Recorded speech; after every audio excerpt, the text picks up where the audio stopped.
And welcome to the Wild North Hockey Podcast. You are here with Noah Hinkla and Gunnar Green. Hi, how's it going, everybody? Good to be here. Well, since this is our very first broadcast, we might as well give you a little introduction to who we are. Gunnar, would you like to start first? Yep, so we both went to Forest Lake High School. We both grew up playing hockey together, and we both had a very intense love of the game, and we just love going in depth and, wishing to use this to share it with all of you. And I am I should say, from Forest Lake, Minnesota. Played in Forest Lake my whole life, and honestly, we just really kind of hit off with the in-depth analysis of sports, like the stats and the things that people really don't get into besides watching the game of hockey, which I think is really underrated, because how can you watch hockey without knowing everything else that goes on with it? One of my big things was I was always able to, whenever I go watch, even just whether it was the Wild, Gophers, Bulldogs, or even just, high school play, I was always able to kind of, predict where the play was going and, anticipating where the puck was going to be, and just, a lot of fun. Sounds like Wayne Gretzky predicting that shit. Well, good players know what to do with the puck, and the great players know what to do without the puck. Very well said. Well, where should we begin? I mean, Minnesota Wild's injury bug is not something that we really want to see, so to speak, because half the roster exactly was out last game versus the Capitals. 9 out of the 18 regulars was out of the roster. That's just not something it's... As far as I recall, that was still a W. It was still a W. Barely pulled off if Carl Hagelin didn't snipe it on his own net. They don't ask how, they ask how many. Exactly. They don't say the dirty goals, or not the dirty girls, the dirty goals. If there was any way to describe how using the wrong formula to get the right answer to the equation, it would be that win a couple nights ago. They do say, not weird, wild. But to start off with the injury bug, all these AHL guys came up and really just did the job for the Iowa Wild, in my opinion. Or Minnesota Wild, I should say. Sorry, got a little confused after looking at the roster, but they came in and they didn't miss a beat. They really, truly played their hearts out, like Connor Dewar, number 52. Not an NHL regular, but when he does come up, he really just shines. And I think that's a really bright spot for next year for him to play up. Absolutely. I mean, you look at a guy like Brandon Duhaime, who also was hit by the injury bug. I mean, those types of players are all energy. It's all hustle. And Dewar's got some offensive, skills himself. He's showcased in the CHL. But you look at a guy like Duhaime, and nobody really knew who he was coming out of training camp. Everybody was like, who the heck is this guy? Mm-hmm. And he busted on the scene. He's hustling, he lays the body, and the first game I went to this year was against the Islanders in Parise's return, and that was really his coming out party. He had a goal and an assist in that game, really just helped, rally the boys into another comeback victory. That was during the span of what I like to call the cardiac. I don't know if I would call them the cardiac kids or just, I don't know the best way to describe it. Just they have a flair for the dramatic. They really do. Like, every game you're watching, they might be losing, but in the back of your mind, you're like, I think they're going to come back. I think so. And then somehow, some way, we pulled a goalie with 7 minutes left and score 4 goals to make it a 1-goal game. And they just make everybody stand on the edge of their seat. Like, it's not the boring Minnesota Wild anymore. It's not the Mikko Koivu can't clutch it up in the playoffs and we lose to the Chicago Blackhawks second round anymore. Let me tell you, when I was at the Winter Classic game, it was 5-1, I believe, going into... No, it was 6-1 going into the third period.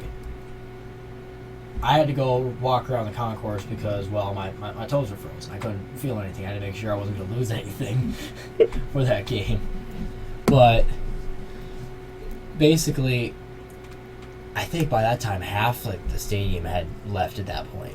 I mean, no one wants to sit in a -5 goal differential and a -20 wind chill, you know? No, and in the back of my mind, I was thinking, because I have my brother there with me, I told him, if the Blues score another goal, then we might as well Pack it up. we might as well pack it up and go home. It was it was a fun time, despite the fact that we lost. It was a great experience. And I mean, froze my ass off, and Thomas Rhett was good. It was fun, and can't really say much about the food, but I mean, in negative 13-degree weather or whatever it was, Unless you bring a microwave, your food's just gonna be frozen in the tundra. You had to drink beer. You had to drink your beer within 5 minutes, otherwise that thing was freezing up. The amount of frozen beers I saw there, it was a tragedy. I mean, hopefully they can shotgun it in less than 5 minutes, or else that'd be a little embarrassing, and say the least. Oh yeah. But to continue, since the Wild aren't going to be able to play for the next 5 days because of the stupid Canadian laws, why don't we get to the Winnipeg Jets wanting to pack it up and go 8 hours away to a non-restricted Providence to play games? Yeah, I saw the reports about that. They were asking around. They had I believe it was a survey with their season ticket holders. Yep. About the possibility of games being played in Saskatchewan. I don't know if they gave an exact location. I don't quite remember off the top of my head. I think there was an arena, but I don't remember the name off the top of my head, but it could hold about 12,000 to 15,000, I think it was, in those arenas. But even then, if they're looking into moving so they can have fans, maybe the Canadians or the Canadian teams have an idea of coming to America to play in arenas. It's a lot of wishful thinking, but I mean, there's no real solid way you can go about with COVID going on. Teams having half their teams on COVID protocol, having to bring up their minor league systems, or minor league teams, and teams are going to be stubborn. They don't want to lose their ticket revenue, and the NHL certainly doesn't want to lose out on that revenue as well. I mean, they're losing out on tons of media revenue as well. I mean, they just have a new deal with ESPN and TNT. ESPN's hockey coverage has been nothing short of a joke, let's make that clear, but TNT has been knocking it out of the park. Honestly, I do like TNT's approach to it. They make it more of a pulp culture.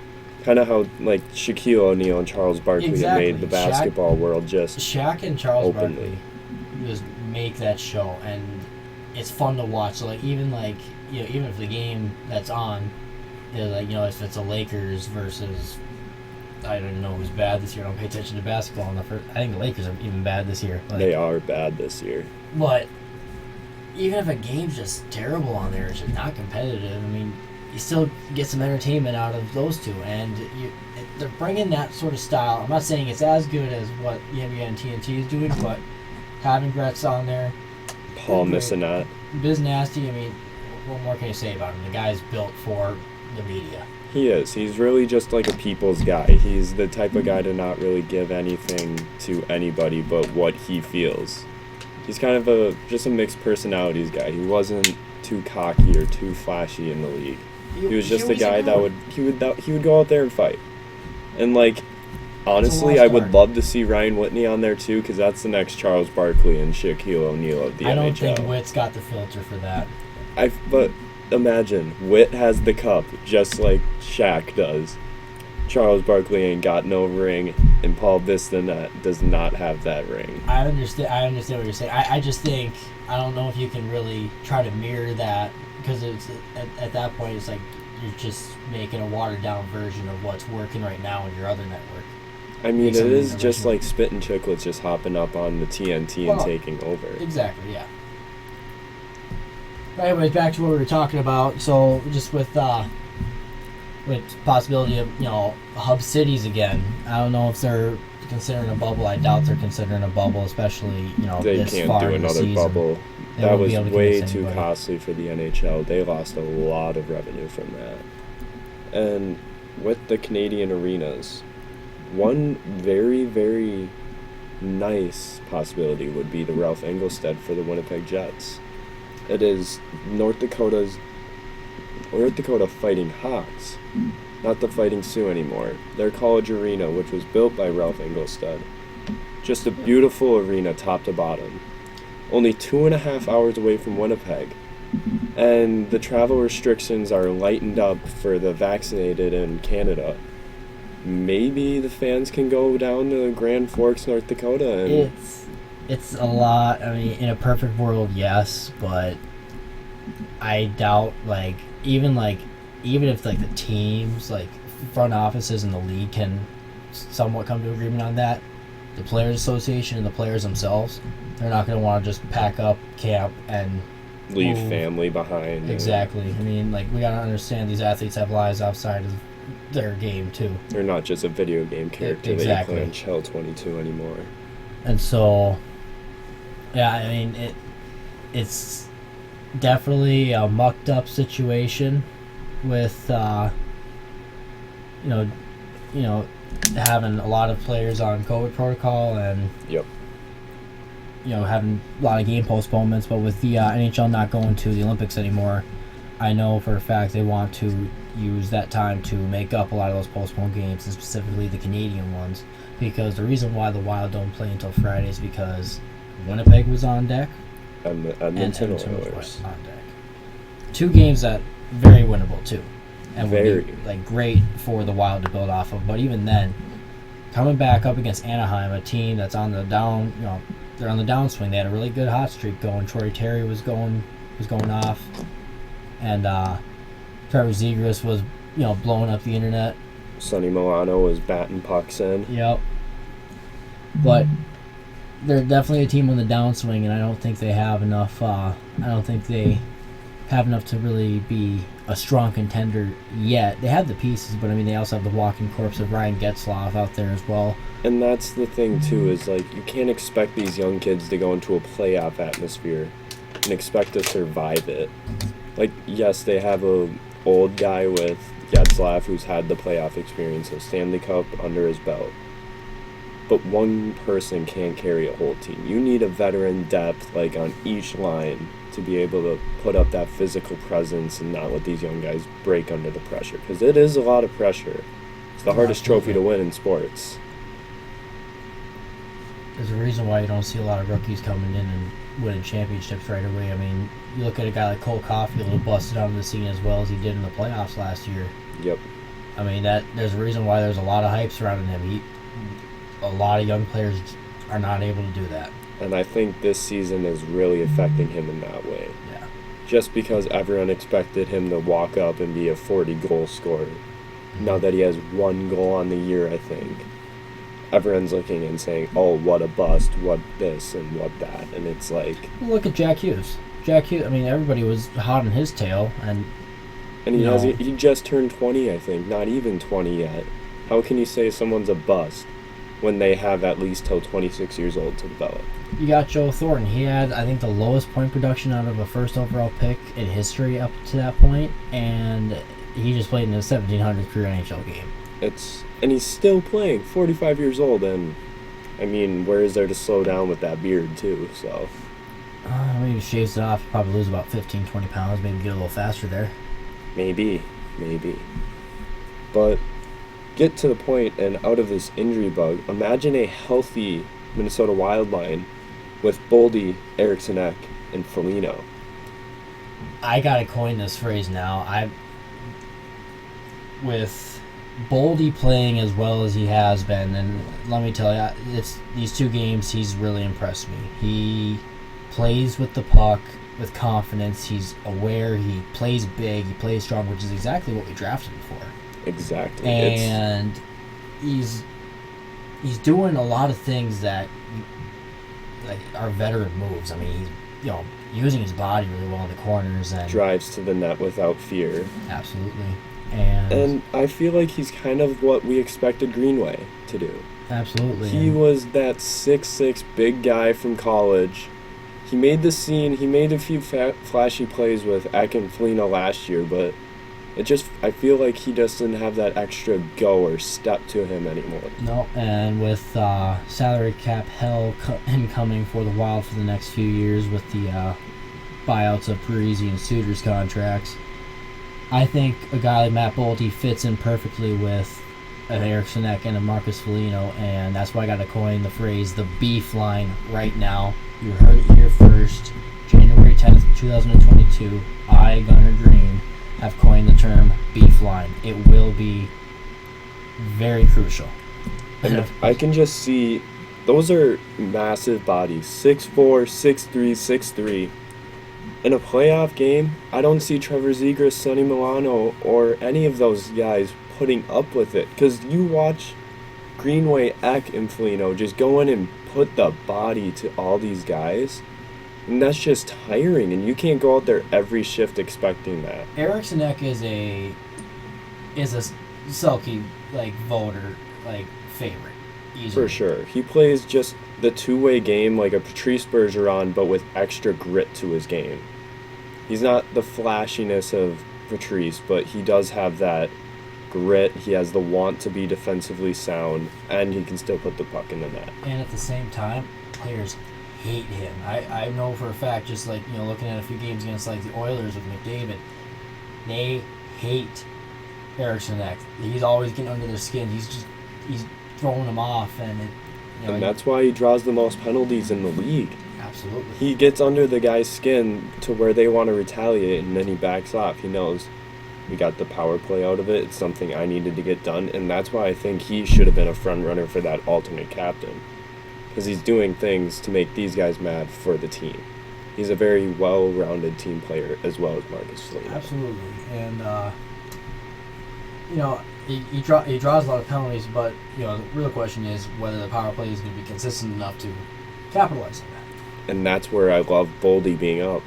He's a playmaking forward. You watch him on the power play already, and he just knows where he's going to put that puck. He gets the puck, he passes it.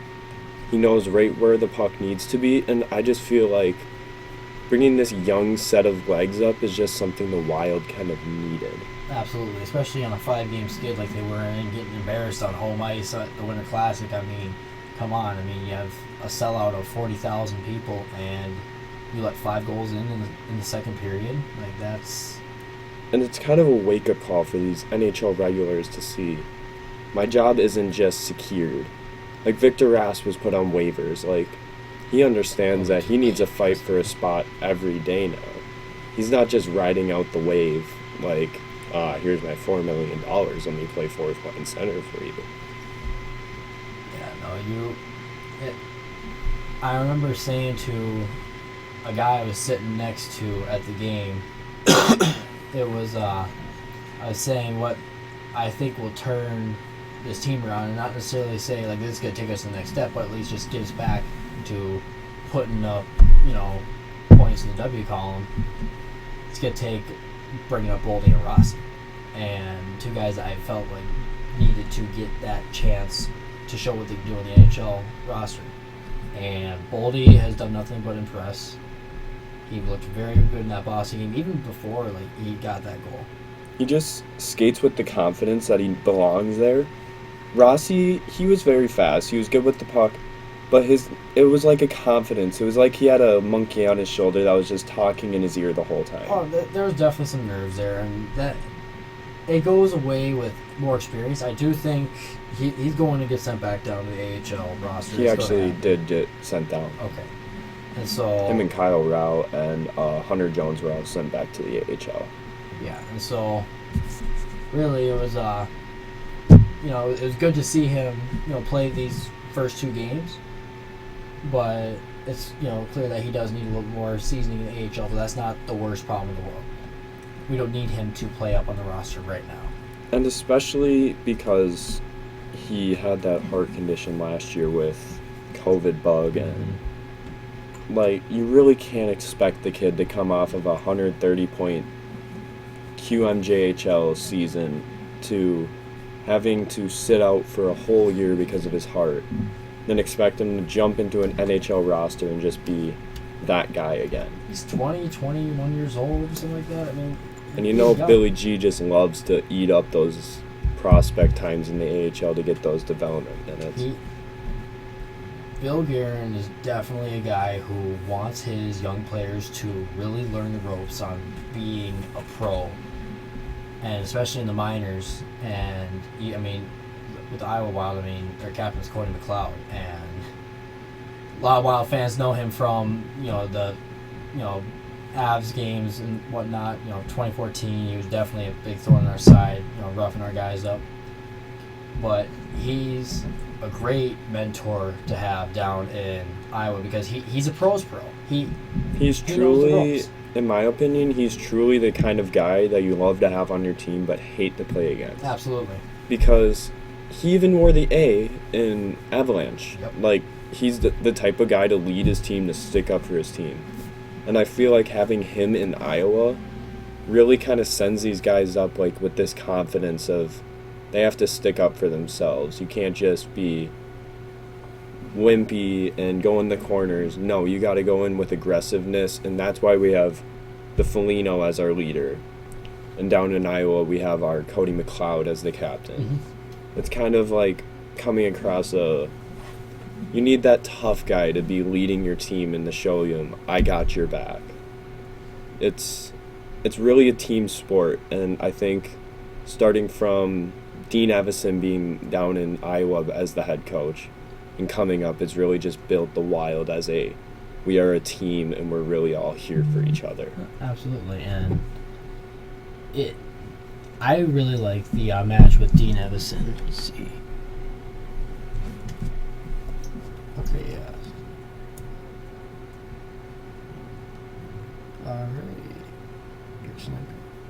Alright, so it looks like we have incoming from Michael Russo, looks like yesterday. The Wild sent down Rossi, Rao, and Jones back to Iowa. Boldy and Hammond are in the taxi squad, with Eriksson Ek off of injured reserve, which is a good sign, and Greenway, Goligoski, and Duhame are all going to be back in the lineup as well, which is huge.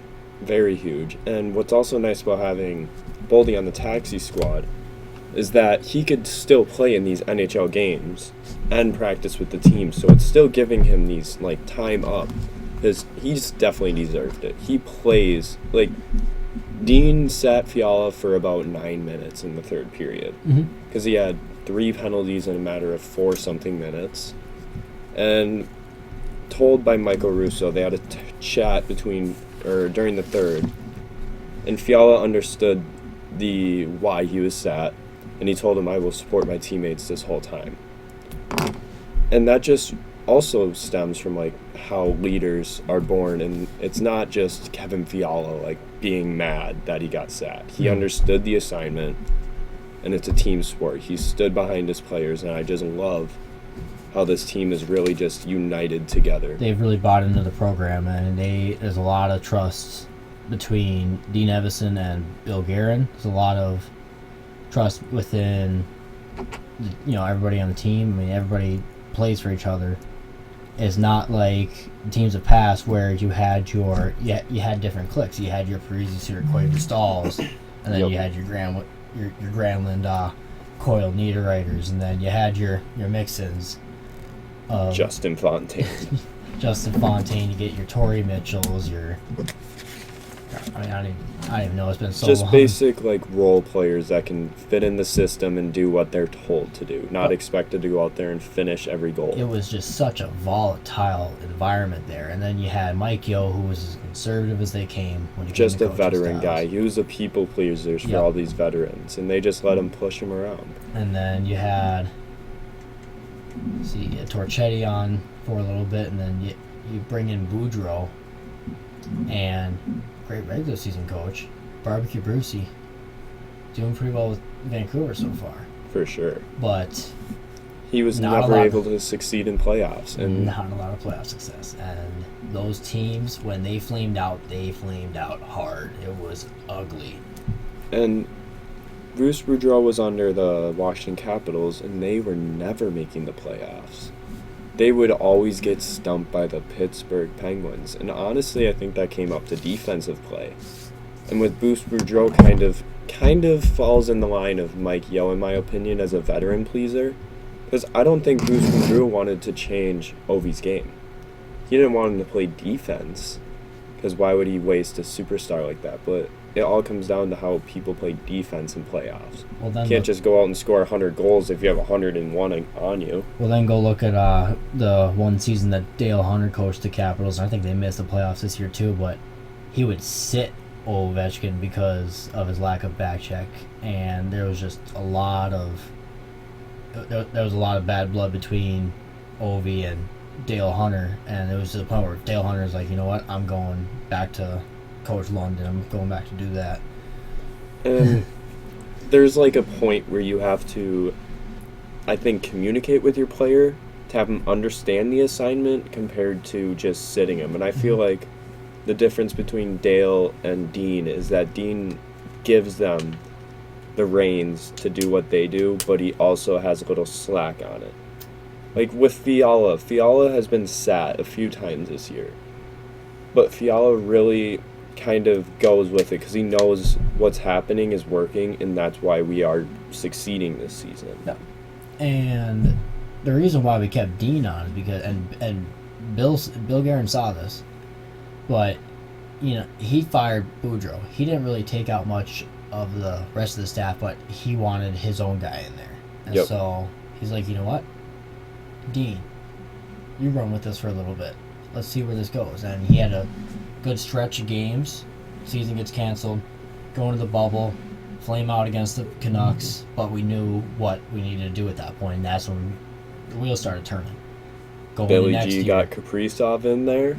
Absolutely. Kaprizov comes in, overhauls this franchise, and all of a sudden we're going from this team is mediocre, hard to watch, to this team looks exciting. Very. They're fast. They're in every game. I mean, like it's just such a different feeling. I mean, we haven't had a feeling about a Minnesota team like this since, I don't even know if I would give the 2017 Vikings any credit. I think I'd go 2009 Vikings. Where I'd probably give that was Favre. That's about as much like hype we've built up. We've built up with this. I think we got a second round appearance this year. I still think there's some holes, defensively, just slightly with, I mean, as great offensively as Matt Dumba can be, there's a lot of liability on the defensive side. Absolutely, a lot of stupid turnovers that, we saw early on in his career, and we're chalked up to, well, he's young, he'll learn, but he really hasn't learned. The puck IQ is just not there. It's like he tries to do something that he thinks he can do, and he does it at the worst possible times. Mm-hmm. Like, we've always been taught to protect the puck close to the boards, and he escapes toward the middle of the ice, loses the puck, and they take it down and score. He's very careless with the puck, but that's why I like it when he's with Brodin, because Brodin does a lot of the puck handling. Brodin really carries Dumba, in my opinion, defensively. Because anytime Brodin is not paired up with Dumba, he really looks like a lost puppy. It's a bad sight to see. Because I feel like Brodin's kind of weighed down by Dumba a tad bit. I feel like if Brodin didn't have to worry about playing back a little bit more for Dumba's mistakes, he could be up in the play more and jumping up there, but he's gotten so much more confident with the puck now that Ryan Suter is gone. Because Ryan Suter really just took over that number one left-handed defensive guy, and Brodin just was in his shadow. And not only that, but Dean also gave Brodin the reins on this too. He gave him the freedom because he wasn't allowed to under Boudreau or Mike Yeo or Torchetti or any of those guys. No, and I mean, Brodin has one of the best edges in the league. You see him, and he's just an excellent skater. The last game against the Oilers, I mean, McDavid only had 1 point against us, and I mean, if you can get McDavid to only get 1 point, that's a win in itself. You absolutely have. He was forcing him on the outside. He would not let him, burn him on the outside. Obviously, he's going to get his chances, but they weren't your high danger chances where you really, had to worry because Talbot was playing solid that game. I believe it was Talbot in that. Yes, it was. It was Talbot in that. But that's why losing a guy like Brodin to injury is such a big loss for this team because he means a lot. He's easily our second best defenseman, behind Spurgeon. And especially, too, he doesn't take hits. Like, he doesn't hit people. He just plays so defensive. He forces you to the corner. He pins you to the corner. He waits for his defensive help. He does what he has to do, and he doesn't overuse himself. It's that European style. Super Swede. Swede. But yeah, I mean, you know, you look at a team that's healthy right now, and we'll include Kaprizov here once he gets back from whatever his injury is. I know it's an upper body injury. They're not giving any more info after that. They will not leak any info. But before we start these predicted healthy lines, what do you think we'll do with Greenway coming up out of injury right now, but having Matt Boldy be so prolific for our offense while Greenway's kind of been on a slump year? I think what I would like to see is Boldy keeps getting those looks with Foligno. Yes. Maybe you decide to, and I don't know who you throw at center here, or actually Eriksson Ek's back, that's right. So I say you give Boldy those looks, and you put I would Greenway. love to see Ek with Foligno and Boldy, just because you see their physical presence with Greenway, and I feel like Boldy would kind of give that offensive push, so to speak. In Greenway, he showed flashes of it last year, but this year he's just been a consistent grind guy, and like at this point our team is so deep and we have so many rosters. We've already had to put Rask on waivers. He obviously cleared it. Mm-hmm. But still, the fact that we're kind of getting tight on roster spots. We have these young guys jumping in like Connor Dewar, Matt Boldy, and you still have Bukestad, who's injured, obviously. You still have Rem Pitlick, who's been getting in and out of the lineup. It's like you're kind of running out of places to put Greenway or Victor Rask. Like, do we move them at the trade deadline? Do we get something out of Greenway before he's an RFA? A Greenway trade is definitely something that's got to be on Bill Guerin's mind at this point. I don't think it's a move that he's like absolutely urgent to make, but it's definitely something that he's got in the back of his mind because, I mean, going into this offseason, cap space is going to be very, very, very tight. And we cannot re-sign him if he's asking for a big price. And quite frankly, I don't think he's even worth a big price right now. I mean, he's not a terrible player by any means, but he's not worth a big price tag. If so he put up the points, I would say yes.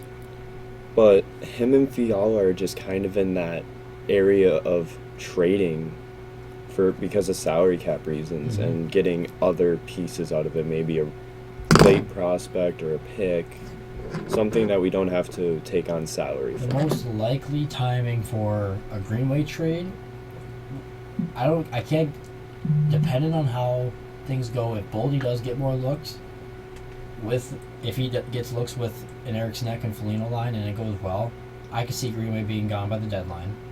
Same. Just because there's other young guys that can get these looks on other lines that Greenway really doesn't fit well with. He really only works good with Foligno and Ek just because of their physical presence. Absolutely. But at the same time, is Dean going to give Boldy that shot? I don't see why he wouldn't. You really can't not give him that shot, just how he's played. He looks like an NHL guy. Even Dean's given him the confidence last game against the Capitals. He wasn't Hartman, but it was Rossi. They were playing a whole lot that game. Yep. And Boldy was playing big minutes with Foligno. Like, he wasn't playing second line. He was playing those first line minutes, and that's rare to see from a young guy, especially with Dean Evason. Absolutely, yeah. So I think it definitely shows that they stuck him on the taxi squad, that they want him to stick around. Yeah. I don't think they would just put him on the taxi squad to just let him practice, Yeah. I think there's a reason, and I think it has to do with they really like what he's done. Absolutely, for sure. And then kind of to circle back on the topic of Fiala, a Fiala deal, I don't think in the season not will be during happening. the season. It will not be done during the season, especially since he is one of our better offensive contributors, and he has been putting the puck in the net more lately, which is nice to see, and that's what we need from him. But that's definitely a move that's going to get thought about and considered closer to the draft. And especially before the free agency, just because I don't think the Wild really want to have to deal with signing him. Because we're about to have the dead cap from the Parise and Suitors, and you really can't put a Fiala who really wants this money. There's no way he does. He's asking for $6-7 million, and we cannot afford that right now. At the same time, is it a possibility that a team decides to come in and offer sheet him what they want? Because if a team comes in and offer sheets him for like a $6 or $7 million deal, then the Wild are gonna be like, yeah, give us your draft picks. Exactly. They won't hesitate to. That's basically a free trade at that point. And how much compensation is a $6-7 million deal? I feel like that's a minimum of a first round pick. I think there's at least 2 first round picks. Let me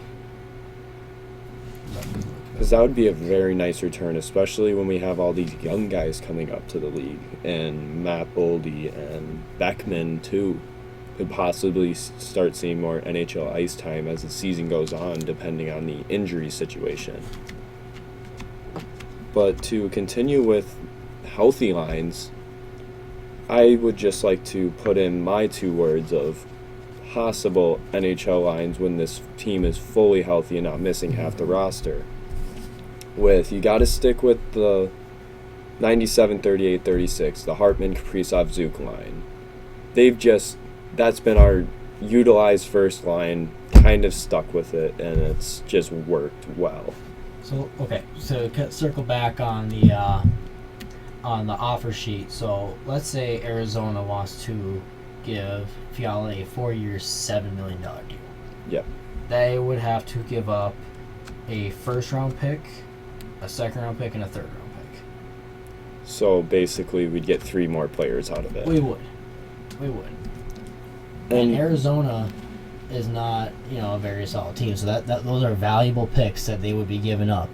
Very. And would give the Wild an opportunity to either use that as a trade chip right there, or to pick up another young player to keep the cycle of young guys, rolling. Because especially with not this next offseason, but the next 2 after this, you're going to have $15 million in dead cap. That's $15 million that you cannot use because of the Parise and Suter buyouts.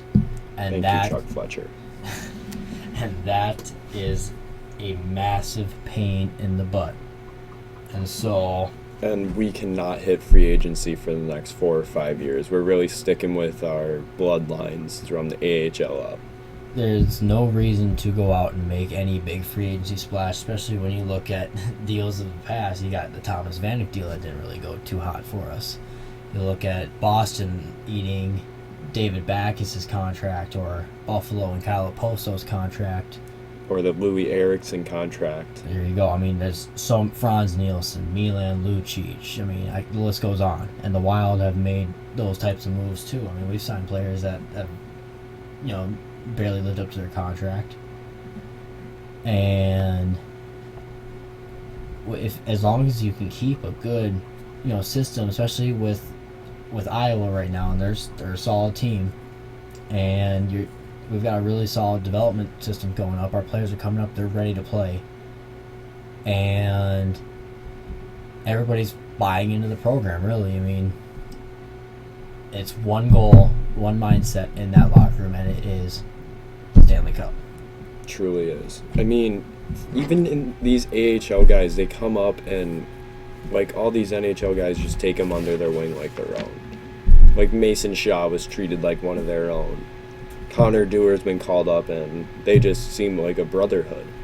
And I feel like it really does stem from the farm team and the culture they built up.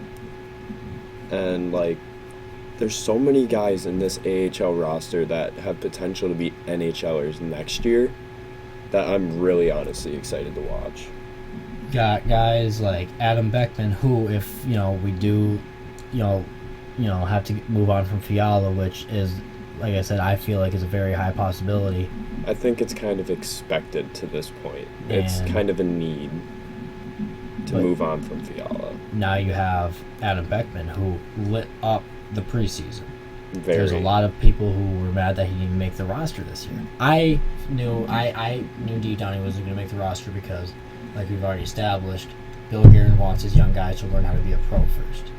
And he could put especially the puck in. because Beckman wouldn't be playing those top 3 line minutes. He'd be playing that 4th-line role. And that's where I really think Duhaime fit well. Absolutely. Because he's a very underrated speed guy. He flies down the ice, and he's not afraid to put his body on the line. If you're going to bring up your young guys, you want to at least give them meaningful minutes for the role that they're going to play. And you're not going to draft a guy like Adam Beckman, who is a goal scorer. And Yep. there's concerns about his skating coming out of the WHL in Spokane. Or was it Spokane? Yes, Spokane It was Chiefs. Spokane, yes. But there's a lot of guys that were questioning his skating ability. But if you have him in like that 3rd-line or 4th-line role with your grinder guys, you have your Nico Sturms, your Duhaimes, your Bukestads. Yep. They're not your real skilled players. They're your get the puck deep, lay the body, and win Get this puck thing battles. rolling. Absolutely. Garbage goals. Garbage goals are worth the same. And Beckman does look very fit in that AHL role. Absolutely. I feel like he's really taking on the role of, like, I'm here to develop. I'm not here to just sit back and play 4th-line minutes. I want to show them I'm a goal scorer. Mm-hmm. And, like, I just keep thinking of, like, the Fiala situation. I just know it's kind of, like, ticking away at me that he is going to be gone by the end of the season. It's kind of, like, I'd love to keep him, and I'm sure sucks. every Wild fan would, but we kind of have to move on because the future's bright and we can't move on from the future. At the same time, as much as I love Fiala, there is a little bit of chaos to his game. I mean, that's the way I kind of like to describe his game. I mean, it's chaos. I mean, He's kind of a overdoer. He tries to do way too much and think he Absolutely. can succeed, and it just kind of creates chaos, like you and said. sometimes that turns into turnovers and lazy penalties. And obviously, that will kill any team's chance of winning a game. And Dean Evison does not like those kind of plays. He scratched Rem Pitlick because he got an interference penalty on the power play or something. Yeah. And he was not happy, scratched him right away, and everyone was scratching their heads like, what is he doing? Everybody knew Dean meant business when he decided to scratch Zach Parise because no coach had the balls to do it. They did not. And that's another thing that I really like about Dean is, like, he's kind of giving, it's kind of like a test to Fiala to see how he's going to react to him getting benched, to him, like, not, like, getting the playing time that he thinks he deserves. And I think Fiala's really kind of buying into it, so to speak, but I feel like Zach Parise kind of just broke down and crumbled. And I feel like Dean didn't like that. Because It's like, I feel like Zach didn't want to be a part of this new regime. He didn't want to be a part of the Dean Evisons of hard workers and all this stuff. well, you look at the way the team was built for the previous 8 years to that, it was all Zach and Ryan. Yes. There was a period in time where they did not practice at the XL, and they moved practices to Braemar Arena because it was easy. It was an easier commute for Zach and Ryan. And that's where Billy G came in to this organization. He realized that those two were just so babied. And I think he's like, no, you can't just fall down to 1 or 2 players on this team just because they don't want to do it. It's a team sport. It's not a Zach Parise, Ryan Suter team. No. And with those contract buyouts, I just feel like it was something that needed to be done, or else there was just going to be a stigma in the corner of that locker room. Now that they're gone, this team just seems like a fresh team. Like, there's a weight off their shoulders. They go out there, they play their hockey game. Like, Jonas Brodin's been unleashed. Mm-hmm. He was always looked at as a defensive defenseman, There's a reason why he was a top 10 pick. and now he's just this offensive prowler. And I feel like this could have been figured out 5 years earlier, when their trade value was a lot higher, but everybody else in the system, from the coaches to the GM, just thought that they were the savior, and it really didn't work out. And so, kind of highlight some of the other AHL guys. We touched on Mason Shaw already. We've touched on Rossi, Boldy. Kalen Addison is another guy to look at, and to kind of go along with the talks of Fiala and Greenway not being here. Another guy you can throw into that is Matt Dumba. Truly. Dumba's got a big cap hit, and $6 million to be exact. It's pricey, and he's solid offensively. He can be, but when he's turning over the puck, it kills us. I mean, you can put up as many points as well, but if you're giving up as many back, then what value are you really getting out of that offensive skill set? I mean, there's a lot of teams that right-handed defensemen are kind of a rare gem that you find. And I feel like they're willing to put their money on the line for offensive right-handed defensemen. Just because it's rare.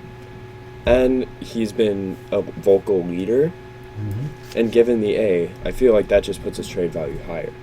And considering that, with our dead cap coming too, why not free some space from him and get something in return? And then you have a youngster like Kalen Addison who's proven at the NHL level that he's ready to fill in at that spot. I do think that Dumba move isn't something that, again, is not going to be really considered until we reach the draft. The off-season, for sure. The off-season, you trade Dumba now, and that throws off everything. That's really just, you really can't just trade away a captain during the season. Like, the Seattle Kraken have given Mark Giordano the captaincy, and now they're looking for trade options.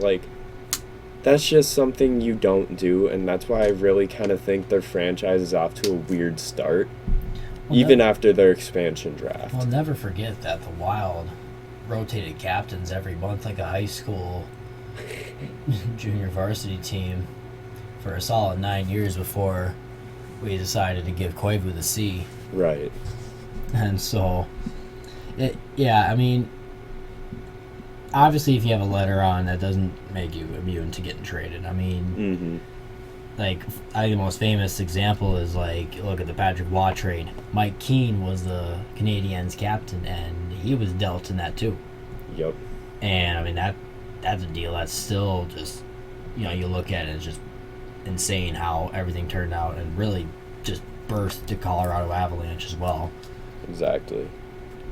And Addison, he's had flashes of what his skill set is, and he's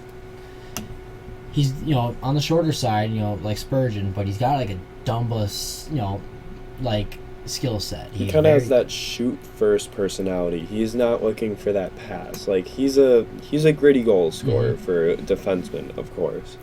And I just feel like him playing in the AHL too, he plays not a physical defensive style. He just plays in the spot he needs to be, and he doesn't cause very high danger chances. Kind of like Spurgeon. He doesn't do too much on the defensive side, but he does just enough to fill in his spot. Yeah, absolutely. And one thing that's interesting, though, is how much faith that Dean Evason has in him to play a fourth-line forward role.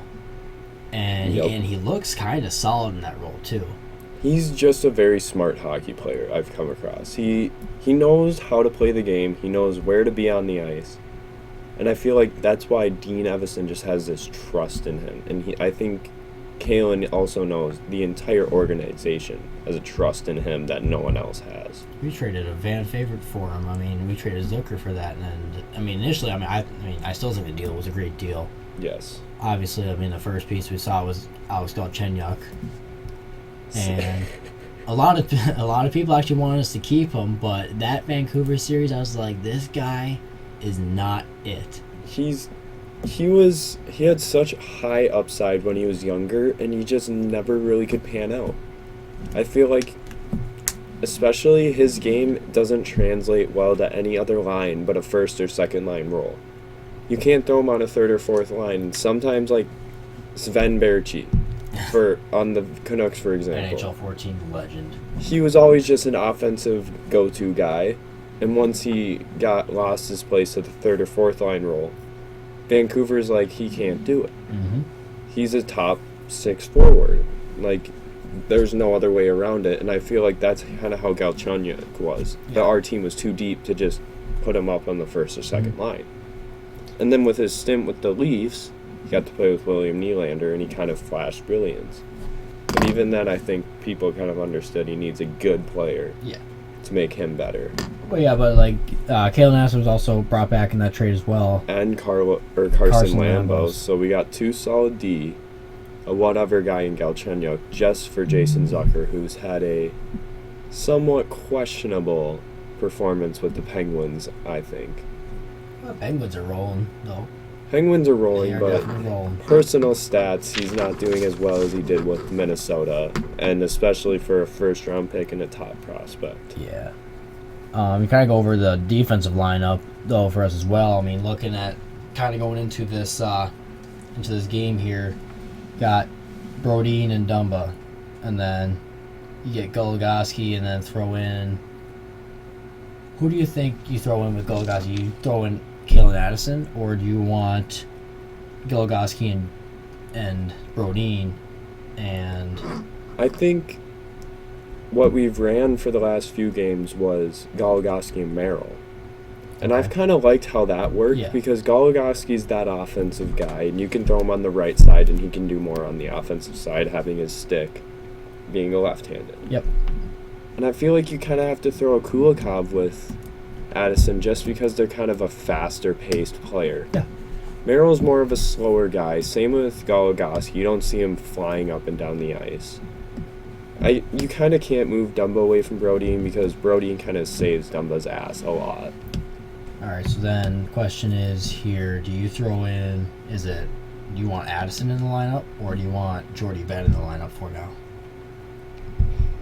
See, there's no hate for Jordy Benn. I mean, at the beginning of the season, he was a little rusty. Needed to get his feet under him, but he's a solid defensive guy. But I just feel like Addison deserves these shining moments to at least show what he's got, and we haven't really given it to him enough yet. We've kind of given Jordy the reins a lot, and I don't get it when we have so many left-handed defensemen. And Kalen is like the one few right-handed guy we have. Yeah. So why not give him the chances to play up? I agree. And last AHL guy I kind of want to highlight here is Alex Kovanov here. And he's not a guy a lot of Fairweather Wild fans know. Nope. But those that are in depth, unless they follow the late picks in the third round, they're not going to know who Alex Kovanov is. And he's an interesting prospect from Russia, another one of our young Russians we've gotten. But I don't know if he's going to ever see a game in a Wild sweater. I don't think so either, just because he doesn't fit the Billy Guerin regime, like the hard-working both ends of the ice. He's more of that, let me score, kind of not trying to work as hard as he has to kind of player. Would you kind of compare it to, obviously he's not as good as Ovechkin, but like kind of like where Ovechkin, for a while there wasn't like any back check from him. It was like it's forecheck, paycheck for me. Yep. And especially because funny thing was his draft stock, he was considered to have an Ovechkin release, so to speak. But we haven't seen much of that in the NHL yet, obviously. But I think having Rossi and having Beckman and having Boldy, it really just kind of limits Kovanov's chances at making the NHL. Because you can't throw a guy that doesn't play very well defensively into the third, fourth line roles. Mm-hmm. And that's kind of where they'd expect him to play, especially if they're calling him up, because who are you going to move out of the first or second line? He's just I feel like if he wants to get a shot in the NHL, he needs to go to another place, and I feel like that could be one of the potential wild trades you could see during the offseason. There you go, yes. And maybe even, likelihood of this is low, but even maybe consider looking at a deadline deal with that. But that's if you want to make a move now. You've already seen what you want to see. I doubt a move gets made that quick. And I just feel like Billy G doesn't want to pull the trigger. Like, he's not the kind of guy to just make an instant impulse decision. Oh, no. He'll probably take it into the off season and look over his opportunities of what he can make, and kind of like give it pros and cons. But like, it sucks having the Wild situation because we can't go into a trade deadline looking for a veteran to fill in a playoff spot because we are so cap tight right now. Although I don't know if that's the worst problem in the world to not have to go look for a rental player, because we've had a lot of those experiences with our good old buddy Chuck Fletcher. Sean Bergenheim. There's Sean Bergenheim. There's a whole list. The most infamous one is obviously Martin Hansel. Oh boy. But you also have your Matt Molsons, your Jason Pominvilles. And Pominville worked out well for us. He played, he worked out for a few years, but then kind of the speed got to him. Well, and we had to move on after a while. He wasn't no spring chicken at the end of his tenure with us, and I think he's played for Buffalo in the last couple of years. I think he kind of retired. I think he did retire from what I recall, because he was about 35 years old when he left the Wild. He was one of those, I wouldn't call him the bad signings because he already had a contract when he was traded to us. Yeah. But you kind of have to put him in the ballpark of the 30-year-olds that signed the 6-year, $6 million deals of the Louis Ericssons and the Franz Nielsen's and all those guys that just took the paycheck and ran and said, I ain't playing. And so, kind of to cap off, I believe this show here, on the topic of signing guys and free agency, one of our last guys we should talk about is Nico Sturm, who has been nothing short of great. I'm surprised he hasn't got more looks on the top 9. He's really just been cemented as that fourth-line guy, but he has the potential to be a top 9 forward, in my opinion. He does. Problem is, though, you got, and I don't remember, is he unrestricted free agent coming up this year? He will be an unrestricted free agent. So that's an issue, especially when you're as cap tight as you are, and he's been playing well for the last season and a half so far. Very. And teams have taken notice. So that's one of those guys that is likely we probably watch leave for nothing, like a Nick Bonino and Marcus Johansson. Well, I mean, good riddance. That trade, I think, was the only questionable move you can really put on Bill Guerin, but even then, what risk did that really run? It was Eric Stahl for Johansson, 1-for-1, and they both left after a year. I think the only issue was, I think Billy G saw that Eric Stahl must have just been on a mad decline during the offseason, because there's no other way to see how bad Eric Stahl could have done in that season. At the same time, though, he was also on a very terrible Buffalo team. I mean, Jack Eichel scored 2 goals all season. I mean, and he's a very solid player in his own right. And he even went to the Canadiens, and a lot of the fans said he was the worst player on the team. And that Canadiens team somehow miraculously made the playoffs because of you-know-who, CP3-1. Carey Price and, I swear, like the last dying breaths of Shea Weber, too. He put his life on the line for that team, quite literally. Shea Weber is a Hall of Famer, and I believe Shea Weber's a Hall of Famer strictly because of this last playoff run. He didn't exactly light up the stat sheet, but if you play through that many injuries, and he's got a good resume. Oh, for sure. He doesn't have a cup, but he's got a couple Norris trophies, and he's now been to a cup final. And he was always a number 1 defenseman on any team. I mean, he was good enough to make the Wild give Suter $98 million.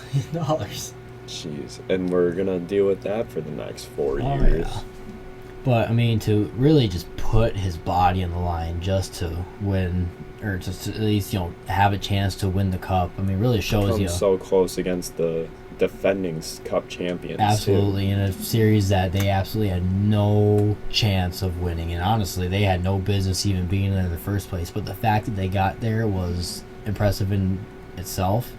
Obviously, they felt the effects of going all in on a playoff run. So that's why, the big thing with the Wild is, do they want to go all in right now? Because we've seen how that can affect a team if they go all in and it doesn't quite work out. I see.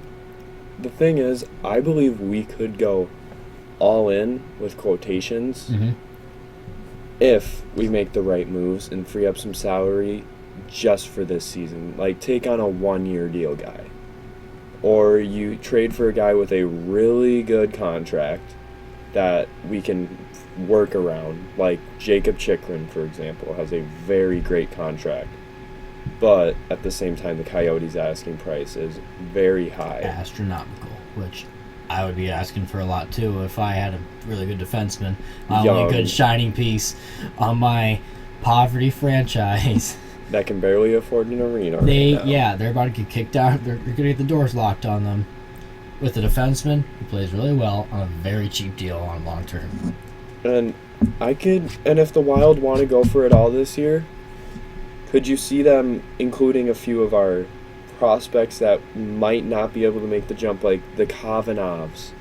Or maybe a first-round pick this year, because we have a playoff hopes, and it's not going to be a top 15 pick, so I don't think Billy G is really concerned about having that pick. I don't think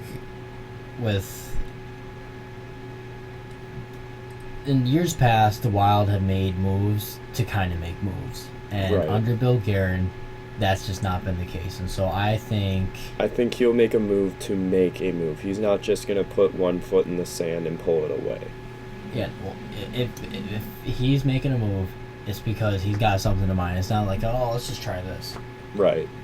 It's, okay, how is this going to improve my chances of winning that I already have now? And right now, I mean, like, we got a solid system going right now. There's no dying trades that we need to make at this moment. And this team's on a very good projection.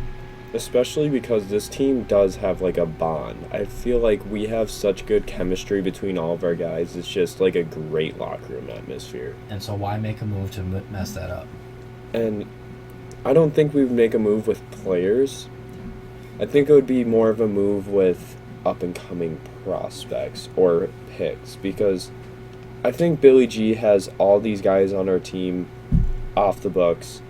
Maybe you could see a Sturm at the trade deadline just because you could get a piece back for him before he goes on to free agency. And you still have some of these young guys that could fill in for him, like the Connor Dewar. Mm-hmm. Maybe even a Mason Shaw. Or you could get rid of Victor Rast. Get that $4 million off the books. I don't think Bill Guerin makes a big splash move. Now, we've seen that he has the want to, or like has, done his due diligence on making these big moves, with the Eichel situation. Yes. But obviously, their asking price was an arm and a leg, and then somehow, they come up with that deal with Vegas. Mm-hmm. But if a move's being made, it is going to be made. It's for salary cap reasons. It's not to make a big splash. It's not to improve the team. It's for lessening ourselves. And Victor Rask is just one of those guys that we really need to get off the salary cap books if we want to do anything. I think he's got 1 year left on his deal too. I think he's done after this year. He is done after this year, thank gosh. He's off the books. But I believe that is the end of our first podcast. So thank you for joining in. We hope to see you again on our next episode, and hopefully we can get that to you soon. See you again on the Wild North Hockey Podcast. Thank you.